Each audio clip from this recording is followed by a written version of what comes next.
Hey, what's going on, everybody? Welcome to the Interrupted Podcast. I'm Steve Hallman, your host. It's good to be back on the mic. It's been a minute, and to get this episode going, man, I'm excited about this, brother, because I got just great friend from childhood growing up, and we got a lot of history, and it's going to just be a really good episode. But most importantly, the message that is going to come out of this episode out to all the youth out there, particularly in the Pennsylvania area, but hopefully someday worldwide, right? Yes, sir. So we'll get to that, but we're going to get going. So with that, my guest today is George Parkinson, and he is the founder of Alpha Christian Athletes, and I'm really stoked to have this conversation, not only because we're close friends, but because I believe in what you're doing. So welcome to the Interrupted Podcast, man. Finally. Yes, finally. Yeah, I'm very excited to be here, and again, I'm proud of you and everything you've been doing. I appreciate that. This podcast is awesome, and I'm just proud to be, part of it and a part of your life. So I'm excited. Yeah, man. No, I before we get to Alpha, I want to get into just a little bit of your story and background, because it's important for everybody to know that where you are, the man you are today, took a lot of refining. It took some forging. I know your dad could probably speak into that.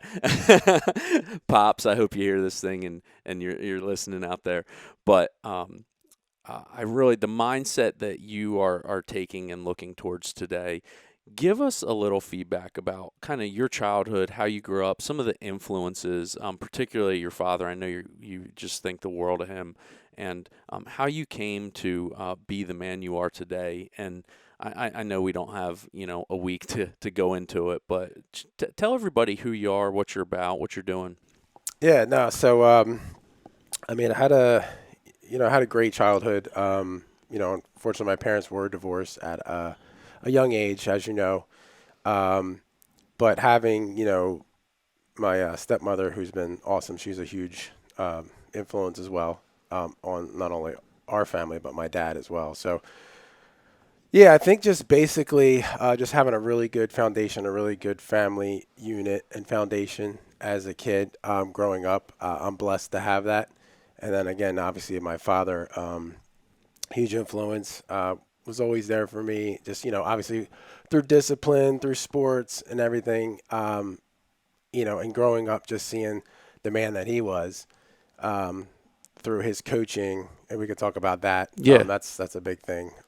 Mainly just watching him. I mean, he coached us. The cool thing about my dad is that he coached me. He coached my brother Bruce, and then he coached my brother Cole on all levels. So from flag through middle school with me, and then, my brothers all the way up from flag all the way to high school. Yeah. So just basically seeing how he interacted with people, how he always put people first, how he coached, and then how he treated his family and was with his family was just, big for me. And I think that's a big testament of how I am today. Also through my faith, that was big in our upbringing, is learning about God, how to, have a relationship with him, which is key. So, mainly that I just thank God for my family and where I am today. Yeah. Well, I mean, when we first met, I don't even know the age. I would have been under 10. Do you remember exactly? I forget what year that would have been. So, so I think I know didn't we played football together. That was when we first met. Yeah, Pop Warner League or Police Athletic League is where we first met. And your dad was my coach before we even had any type of relationship. I was the pulling guard, and you had all the glory running the ball. So, that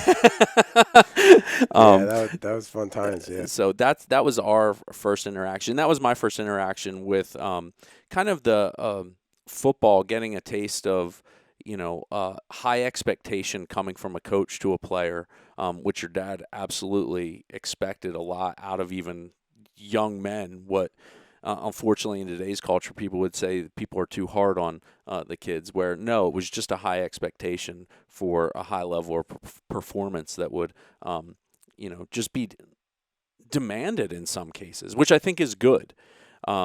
and excel. And well, from there we kind of diverged, and then thankfully in our teenage years we reconnected, which is just from there on. I mean, like as I say, kind of the rest is history from there. And we're different people though. Like, and that always amazes people. Are like, what is it about George? I don't know if you heard it. And it's just like we've discussed this before over breakfast. I think of our relationship doesn't exist out of utility. It's not about what I can get from you, but I like to think it's more how I can add to your life, and not because I have to, just because I enjoy your company and I feel like you make me a better person, and but that depth of a relationship is, though we don't live around each other, is why a weekend like we're spending this weekend together with you and your son, we can just pick back up. And I don't know. What do you think around that in terms of relationships, and even kind of how we grew up? Obviously, there's a million stories, but more of kind of the foundation of why it works. Absolutely. And relationships today are key. And when you talk about the interrupted podcast, I mean, we're so interrupted, and especially these young men and kids, and all kids for that matter. It's just we're so interrupted by the social media, and there's so many distractions and stuff like that. And what I like to dive into and teach as well is, because again, our relationship is unique and special that I'm blessed with. And I appreciate the kind words of you telling me that, I can make you a better man. But I got to tell you, every time I'm around you, I even told this to my son. I said, I feel like so much better. I feel, well, I should read more. I should do this. Like you challenge me. Mm. And I think that's a good way to say it. Yeah. And that's crucial to these, young children and people where are we developing the relationships? Who are they hanging out with? I always say, show me your crowd, I'll show you your future. And so I'm a firm believer in that, and that's one thing that I also coach and teach as well, because I'm very passionate about that. Because, again, I've been blessed, man. I've been blessed with a great family, great friendships, and, I mean, I'm very selective who I hang out with. I have a very small circle. Everybody knows me. My family is everything to me, and then I have my very small core friends. Yeah. Again, everybody knows me. I love everybody. I love talking to people. I'm very nice to everybody. I'll hang out. But again, it's just,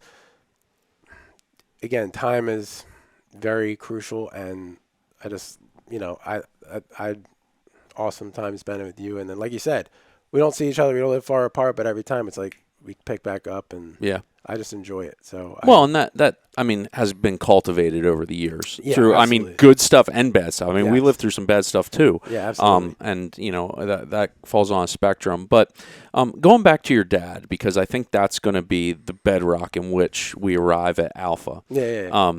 Is what do you think it was about his parenting, about his coaching, and in some way, thinking about the legacy that he has left, not only in sports, but into mentoring, not only family, but young men. What stuck with what he did? Why did his influence on you cause you to step into what you're stepping into over these past few years? That's a good question. So if I think on that, I mainly want to just say his impact, on the just everybody he is around. I mean, he's like a magnet. People love him, and the way he impacts people and serves people, especially the youth community through football.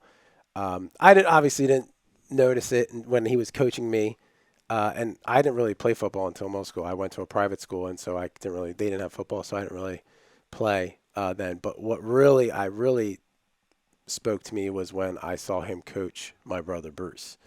Okay. So when he was coming up in the ranks for Pop, so they played for Pal too, and then seeing him, how he coached, the memories that he made. Like I remember some of our family friends to this day, the Carter family, they would always stay over, and we would treat them like family, provide them with food, and it was just a good time. I just saw it. I was basically a spectator, and I was a big fan watching my brother and all these young players just seeing the discipline, seeing their success, their battles through life. I mean, I've seen some of my best memories are watching my brother play football. Hmm. Just the battling that they had, some great games coming back from behind. They had no business being in that game or winning the game. Mm-hmm.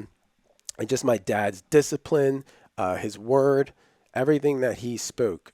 The kids they ate it up. They just listened, and you saw it on the football field. Yeah. And just seeing that, and then they won the first Bucksmont team to ever win a national title. They went down there, they beat a team that was undefeated for 2 years out of Texas. Again, they shouldn't have won, but with God, and that's another thing. I seen my dad pray with the team, and then families actually changing because of the culture that my dad provided in football. Yeah. And then after that, I kind of went away a little bit. Obviously I was 18, 19. I moved out of the house. I did my own thing like we all do. But then my brother Cole, I didn't really watch him at youth because I was doing my own thing. Mm-hmm. But then when he went to St. Pius in high school, my dad was the head coach there. And they had a very similar thing. The same exact thing that happened at PAL. He tried to change the culture, bring God and faith and everything, same discipline, structure, everything. And that team was not good for a couple of years. And then my dad changed it, and they went on to the district championship and everything. So watching that again, seeing the same thing happen, I just really spoke to me. Again, great memory seeing that. Yeah. So that's kind of, and then, just having a good relationship with my dad. He's been involved. We do things together. Everything about that man is the bomb. Yeah. Yeah. No. Absolutely. And those of you that are listening and things, it's worthwhile to bring attention to that, because we can get into the grand scheme of what legacy is and what it means, and but I think it all comes down to a principle that, like, one person, one man can have such significance in their lives that it impacts other people in such a incredible way. And I know I've got to, stand back and see that, not only from the football field and from your brothers and from your family. And look, I'm not going to go out there and say, your family probably is the most perfect family and you never have any challenges. I'm sure you have, but at the end of the day, there is importance that comes back to, we are a family. There's going to be a bond here, and the willingness probably to work through those challenges. And I know we're kind of looking at this from a 30,000-foot scale. We're not going into a lot of details and stories for everybody because I want to get to some other things. But that has, watching you grow throughout your life and now arrive at this point, that kind of and have a vision for something different, and for you in a similar way but different, to give back to a community. What would you say was the point that Alpha emerged in your mind? Where did that come from? So I would say then, obviously, I'll back it up a little bit. Yeah. So I was blessed with a son and daughter, but this being able to coach, obviously my son. So when he came of age, like 5, 6, he started playing football. So, I said, I'm going to coach. And then Cole came coaching me. I said, I'm going to do the same thing my dad did, because, again, I didn't know where this was going to take me, but I'm like, I'm going to coach because I saw all the great experiences and fun times and the impact that my dad had, and I want to give back and do the same. So as through the years, we were at Boone, and, I coached for a couple years there, again, trying to give back to the community and everything like that. Had some great success. And then COVID happened, and then they shut down our league. So, in football, our football family, we're like, we're not playing football. That's not happening.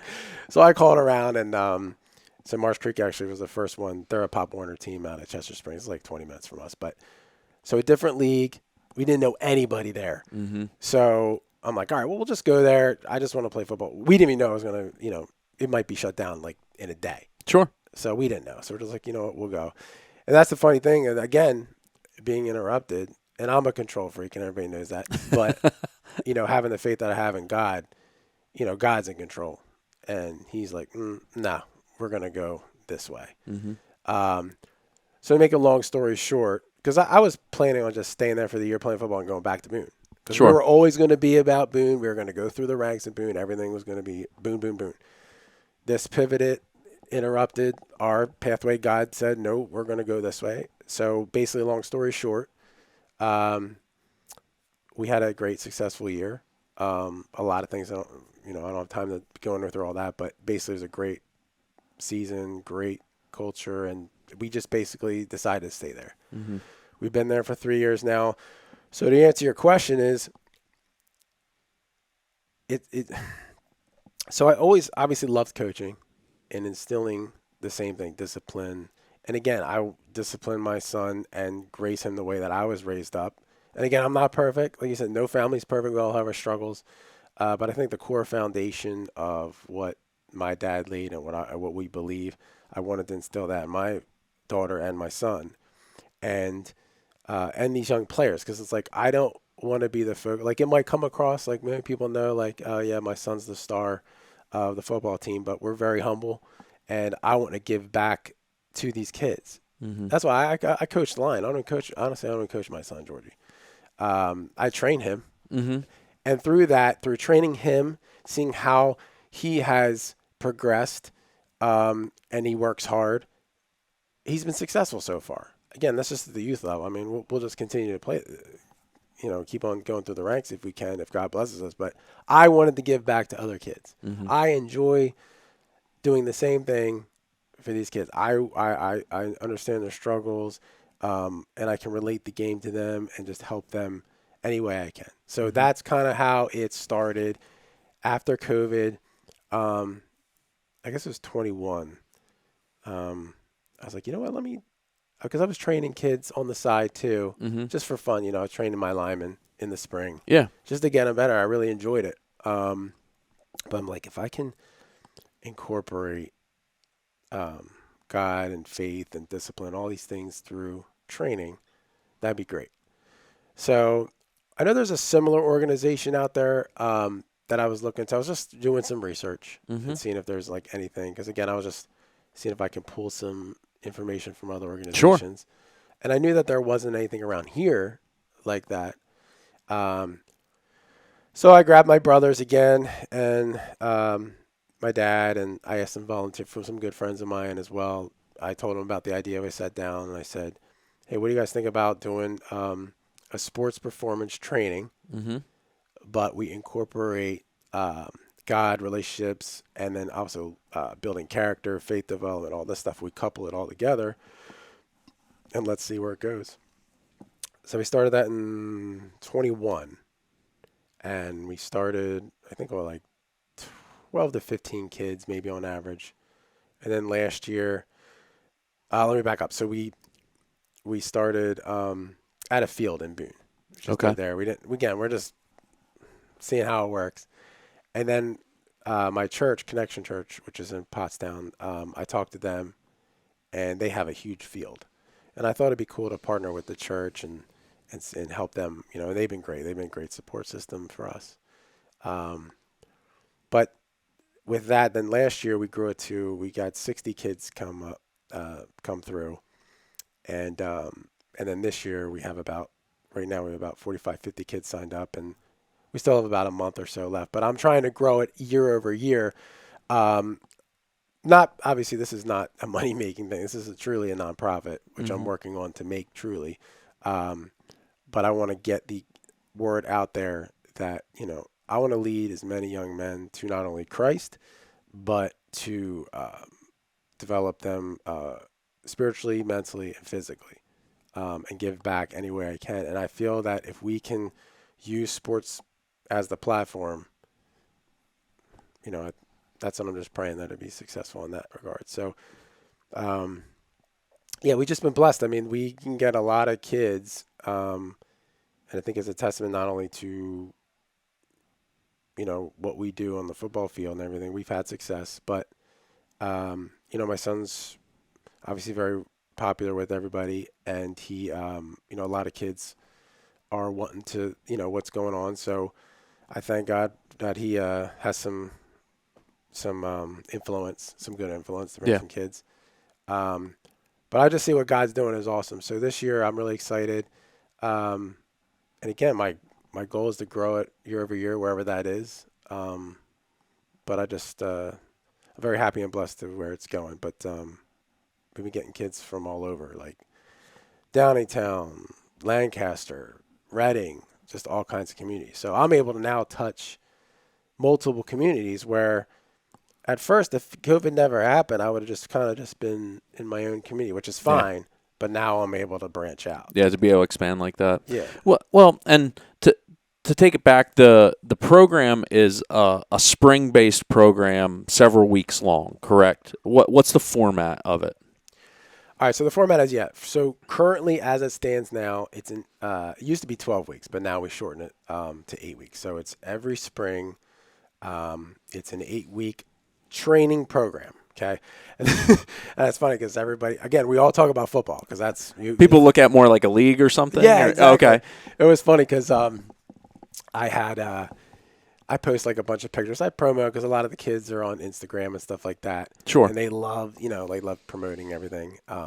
So we made these sports cards for them, and everybody has their football gear on. That's cool. And everybody's like, "Are you creating a super team, George?" Because I have some pretty good athletes. Yeah. And I'm like, no. It's just, it. And again, this is not a football program. Right. I do have probably 95% football players. Sure. But this translates for all sports. So it's basically an 8 week program. It's only in the spring right now. And basically the format is we have 6 drills, a high intensity drills where the kids will come. We'll have 6 drill stations. Yep. And we have 2 leaders per station. So we have about 12 leaders right now that basically will coach them. Like, for example, one of the drills might be agility. So we'll have like ladders or cones, and we'll go through the drill. We'll explain the drill, what it is, why it benefits them, and how it translates into their sports. Okay. I mean, strength, speed, and agility translate to all sports anyway. Sure. And for overall fitness. Yeah, absolutely. So that's what we're doing. So they go through 6 stations, and they're all different. So we'll have like 2 agility, 2 strength, 2 speed. So that's exactly how it works. And again, as we grow and as we talk to sponsorships and with partners and stuff like that, we want to, again, being a nonprofit, we want to put the money back in the program so we can provide not only the best equipment, but just the best overall experience for these young men. Yeah. So, we invested in some pretty cool, equipment. We have this year the Vertimax Raptor, which is a high intensity resistance machine, which they can perform the drills, but there's no interruption with their movements. Okay. It's not like a jerk kind of thing. It's all fluid. It's pretty awesome. Yeah, no, that's great. And just like, we have sleds, we have tires. I mean, we have as much as we can without having a gym facility because it's outside. We try to provide the best overall experience for them. And then after that, this is where the heart of the program. This is what makes us different because again, kids can go out. There's so many different great programs out there, and I'm friends with a lot of great trainers, great sports training programs. I'm not what you call, I guess an interrupter or whatever that is, but I'm not a competitor. Obviously, I want to train them and help them out, but my main goal is to help them develop relationships. Their number one relationship should be with God. That's what we do. So we'll break up into small groups.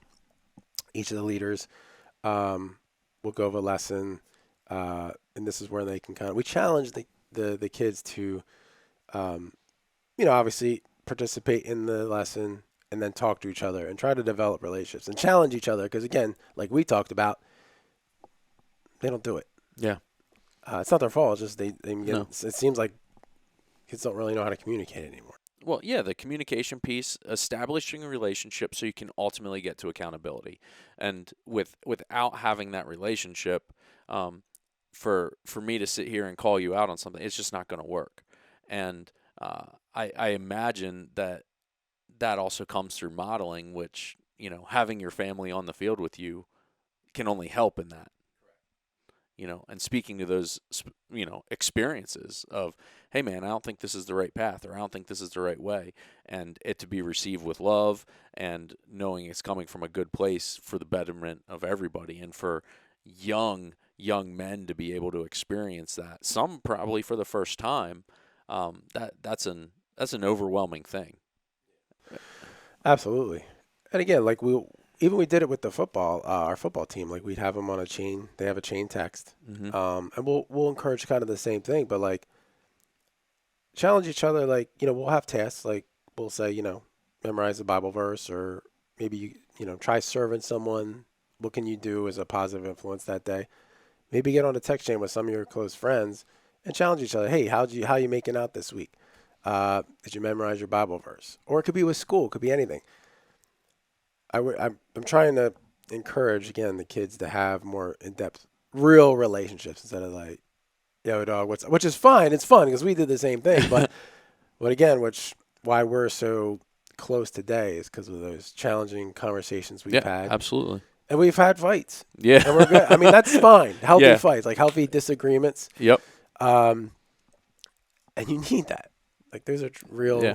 Well, and that's going to cross over into your other relationships, whether it's marriage, whether it's other friends, whether it's family. Absolutely. Like learning how to have confrontation in a way that is healthy. And that's not going to, like, the goal of any disagreement should never be to sever the relationship. It should become to a resolution.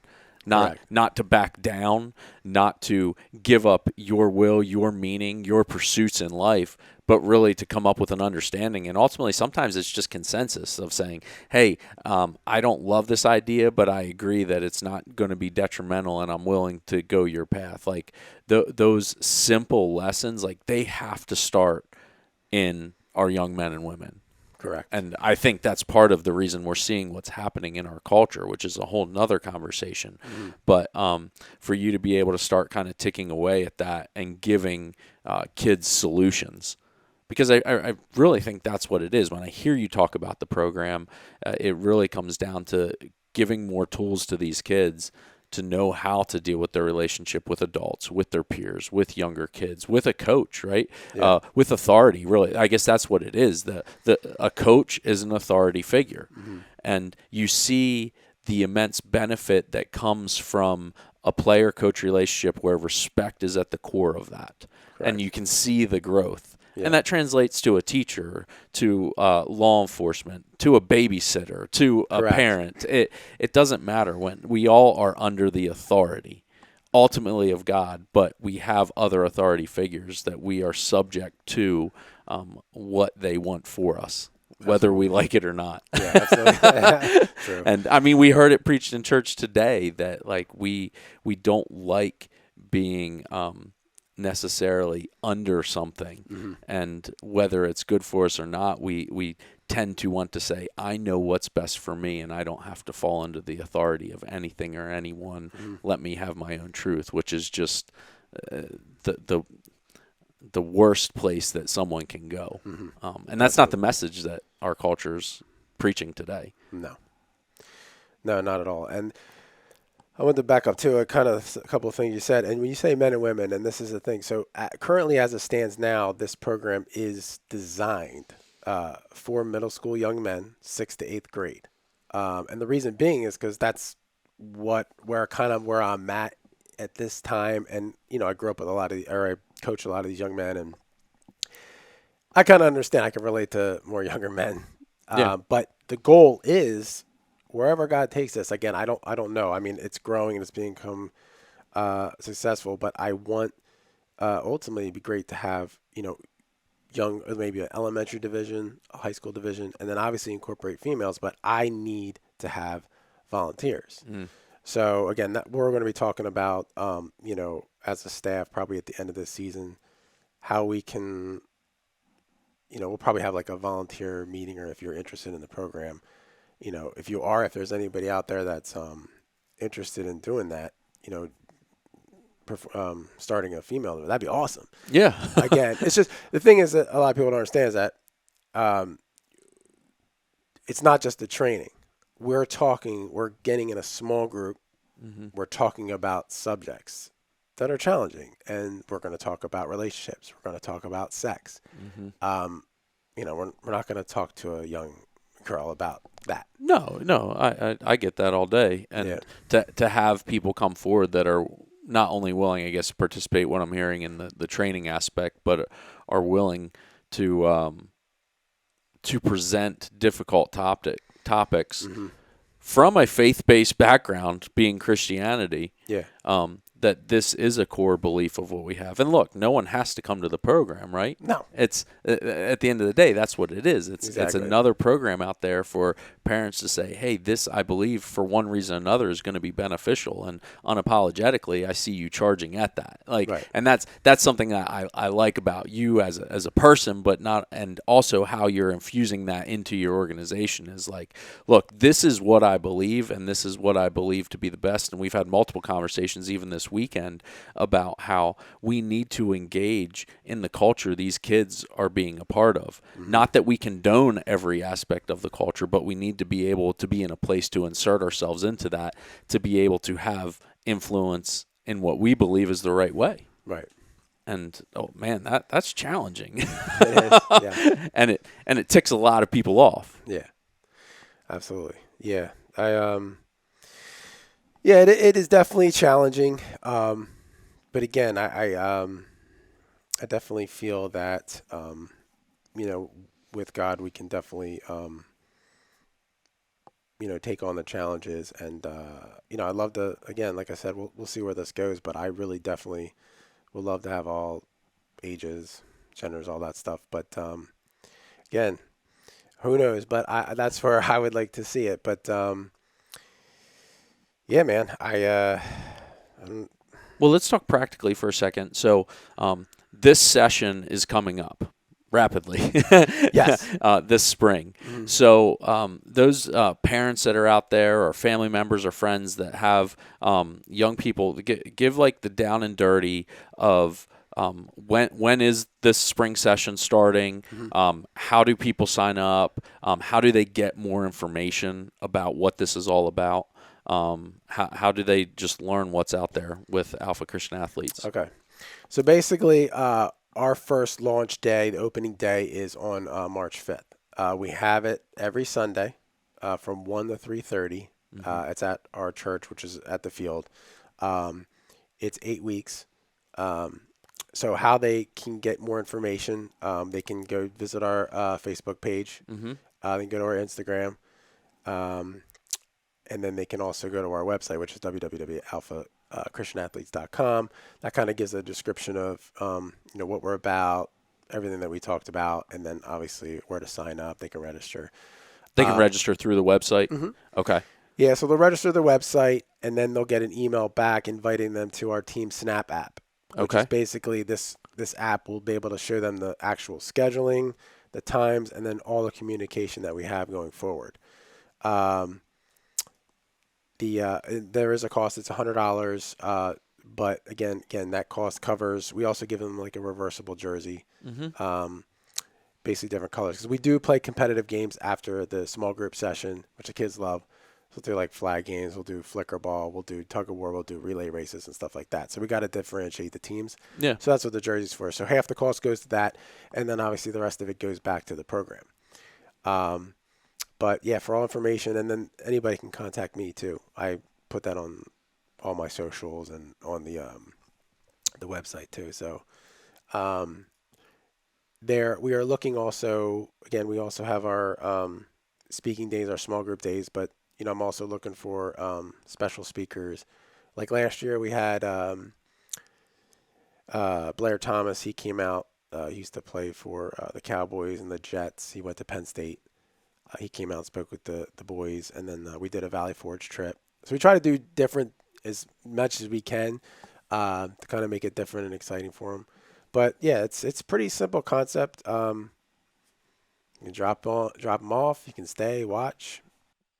And how long is it once you drop them off? Oh, it's 2.5 hours. So it's one to 3:30. And that's once a week.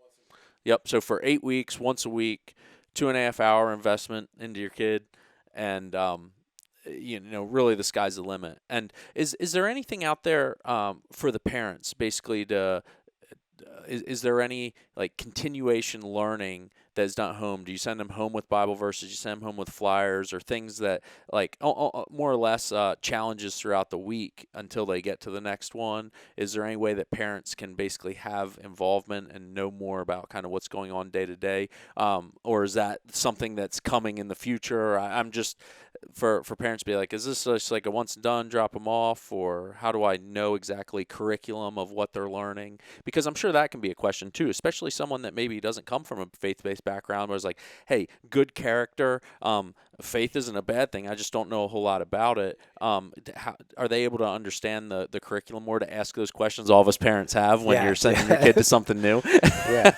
And that's a great question. And these are the different things that we're starting to, and again, the feedback that we want to get, and we want the parents, we want to be as transparent as possible. Sure.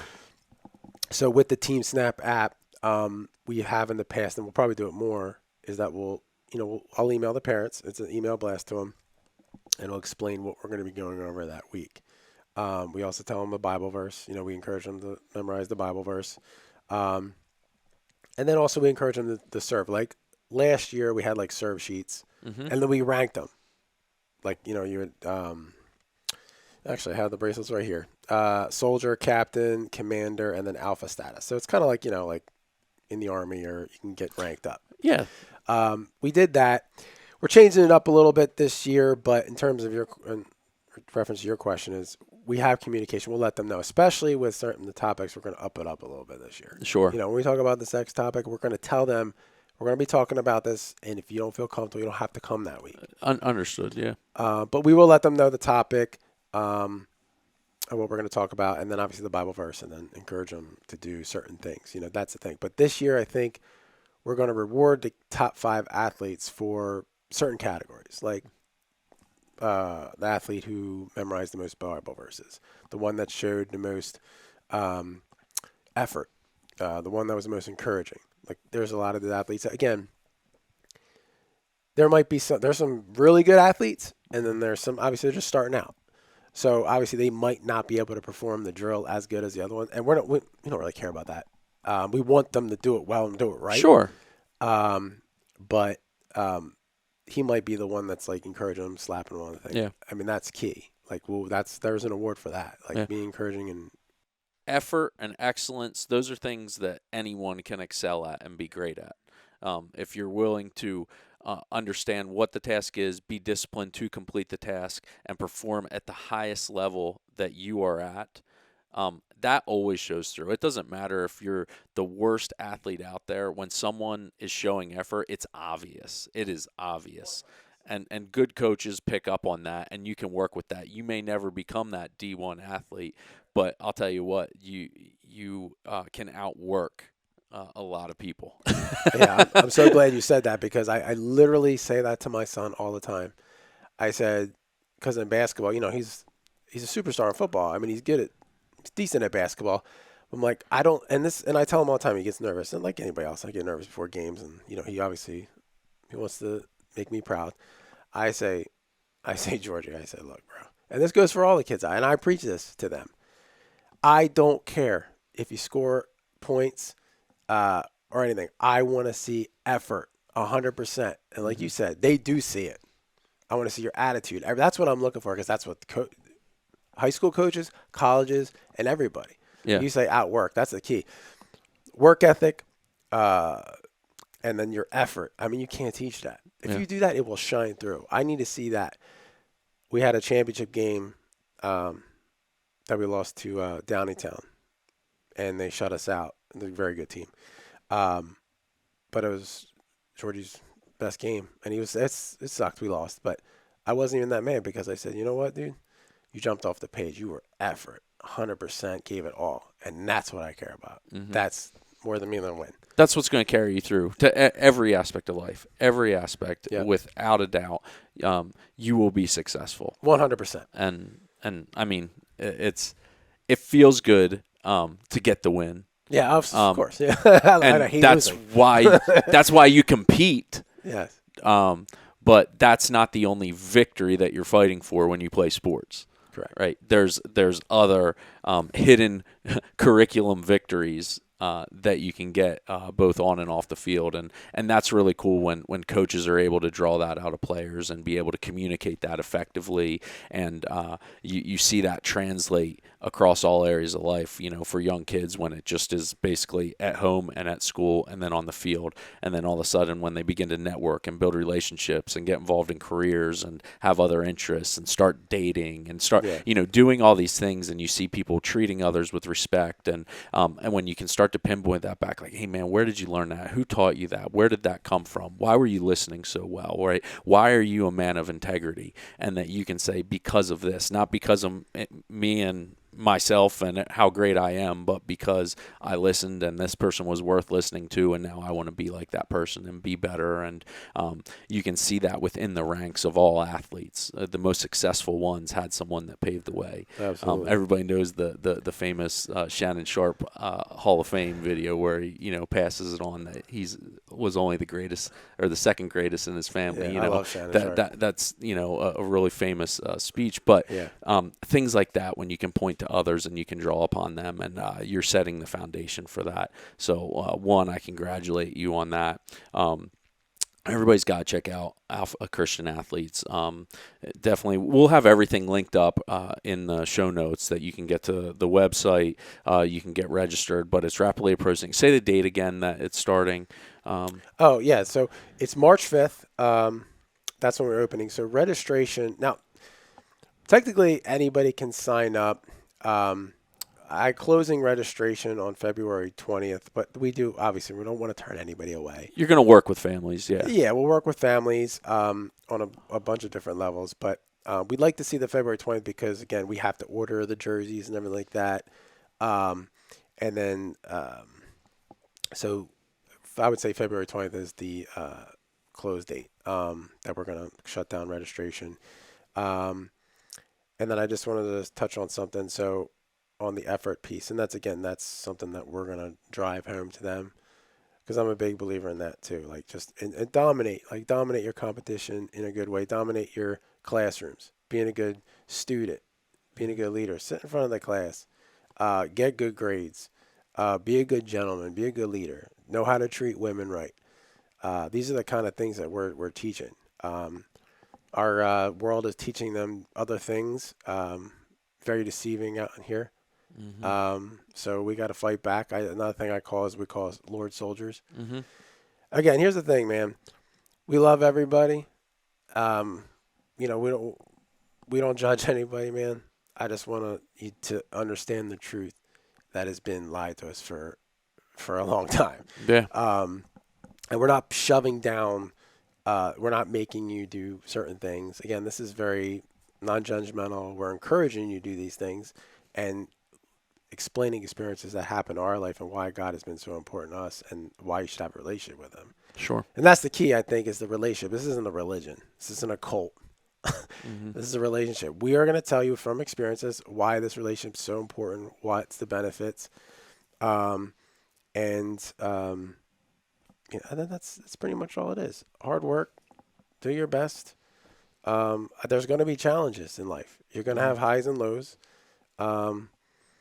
What better way to go through those than have a relationship with God, the creator of the universe, and then have great friends. And these are the things that I just believe and I am very passionate about, and that's why I started out. And I'm just praying and hoping that it just continues to grow. We can impact people's lives.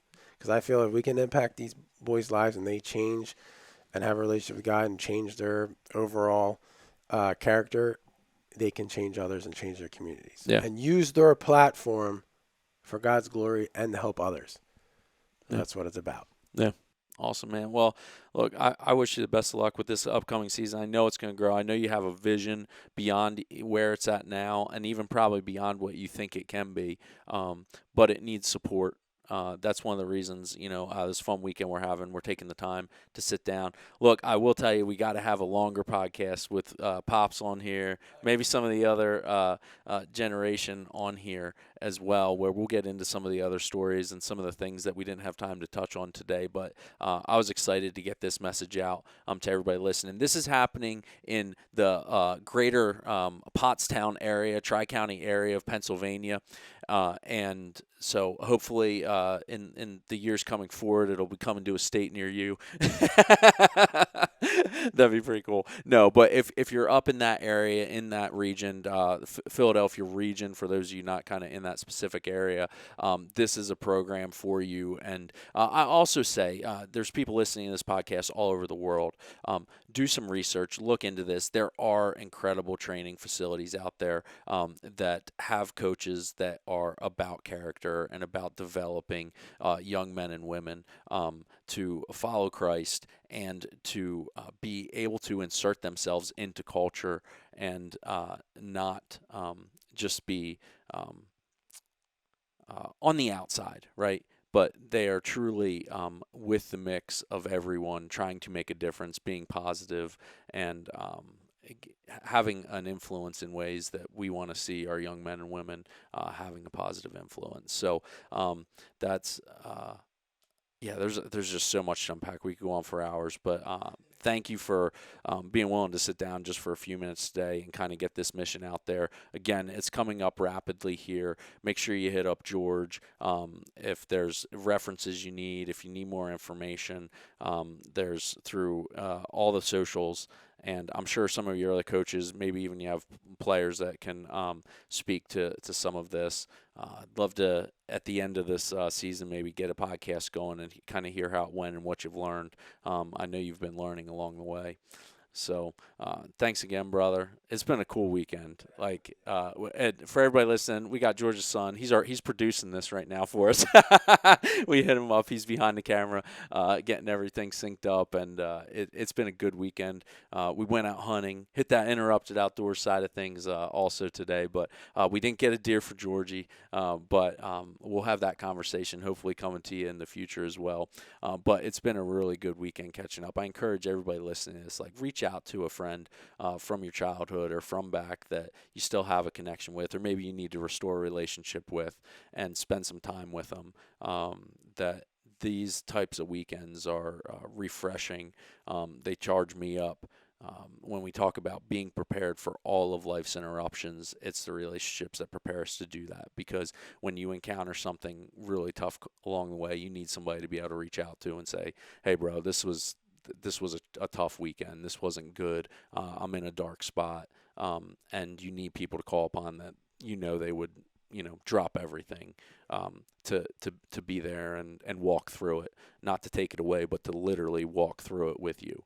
And so, yeah, man, I just appreciate this time. And Me too, brother. Thanks for taking a minute here. Absolutely. Thank you. Thank your wife, your family. You've been awesome doing it. We had a great time. It's been awesome. So, all right, good deal. Well, hey, everybody, make sure you check out Alpha Christian Athletes. Check out the show notes. We'll get everything ready. This was a quick hitter today to really get you the down and dirty of what Alpha Christian Athletes is all about. But we will get a podcast here soon with going down into some more stories, and you can hear a little bit more about kind of George's past. So thanks again. Be sure to go to interruptme.org for everything you need for the Interrupted podcast. Be sure to check out Interrupted Outdoors. Hit me up on the socials. If you have questions or just need information about how to get in touch with George and everything going on over at Alpha, let me know. Send me an email. I'll make sure I get you in touch with him. So with that, I appreciate you tuning in and allowing me to interrupt your day.